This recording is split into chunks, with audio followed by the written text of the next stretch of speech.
The case has been started both under rape and above. RG Kar হাসপাতালে কর্তব্যরত তরুণী চিকিৎসককে ধর্ষণ করে খুনের অভিযোগে গ্রেফতার কলকাতা পুলিশের সিভিক ভলেন্টিয়ার। লালবাজার সূত্রে খবর, সিসিটিভি ফুটেজে সেমিনার হলের সামনে 4 জনের গতিবিধি ধরা পড়েছে। এরপর 4 জনকে জেরা করা হয়। সঞ্জয়ের কথায় অসঙ্গতি মেলায় তাকে গ্রেফতার করে পুলিশ। পুলিশ সূত্রে আরো খবর, নির্যাতিতা চিকিৎসক ঘটনার দিন রাত 12টার সময় অলিম্পিক দেখছিলেন। অলিম্পিক দেখার সময় একটি ফুড ডেলিভারি সংস্থা থেকে খাবার অর্ডার করেন। এরপর আরো কয়েকজন ডাক্তার বন্ধুকে ডেকে একসঙ্গে খাওয়া দাওয়া করেন।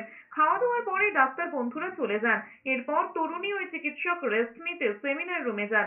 রাত 3টে পর্যন্ত ওই তরুণী চিকিৎসককে ওখানে বিশ্রাম নিতে দেখা গিয়েছে বলে খবর।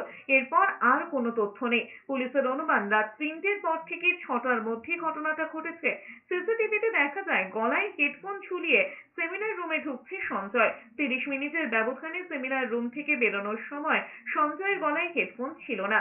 সেমিনার রুমে পড়েছিল একটি ব্লুটুথ হেডফোনের ছেঁড়া তারের অংশ। সেই সূত্রেই সঞ্জয় রায়কে গ্রেফতার করে পুলিশ, এমনটাই পুলিশ সূত্রে খবর। একজনকে অ্যারেস্ট করেছি এবং নানা রকম এভিডেন্স ওখান থেকে কালেক্ট করেছি ওদের এগেইনস্টে। ইনভেস্টিগেশন চলছে। Such a heinous crime he is committed and he is a criminal of the highest order which deserves the highest form of punishment.